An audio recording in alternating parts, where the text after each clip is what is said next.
With the legislature now more than two-thirds of the way through its 1988 session, the pace of activity here in Frankfort has picked up considerably. Today, the long-awaited consideration of House Bill 1 took place in the House of Representatives.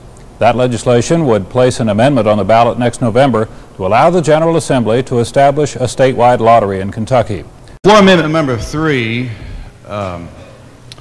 states that if a lottery is approved by the voters of Kentucky, it can only be conducted through a series of weekly lotteries or drawings.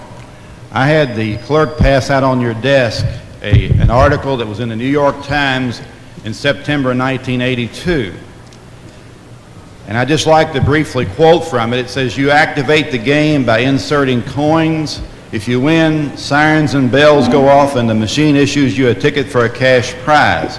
In other words, it's a slot machine." "No, it isn't," said so-and-so. "It's just a reflection of the electronic age we live in and the logical next step for the state lottery."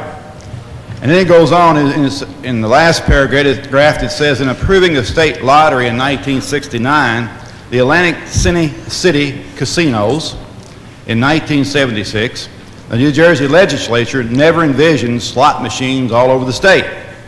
With Governor Keene standing by Attorney General Kimmelman's curious decision, Senator Richard Cody of Essex County plans to introduce legislation to nullify the slot machine proposal. That may be the best way to make the intent of the gambling law clear." Now, the purpose of this amendment is so that this same thing doesn't happen here in Kentucky in the event a lottery passes. It's merely an amendment to state that if there is a lottery, it only be conducted through a series of weekly lotteries or drawings rather than slot machines being placed in every bar, and every grocery store, on every corner in the Commonwealth. Mr. Speaker, ladies and gentlemen, in respect to my learned colleague and my friend from Davies, the bill as it is now does not provide for slot machines or anything like that. What this bill does is to make sure that this doesn't happen. I don't think it's the intent of the legislature, but as the article clearly speaks to, it wasn't the intent of the legislature in New Jersey in 1969 when they passed the lottery that this would occur, but it did.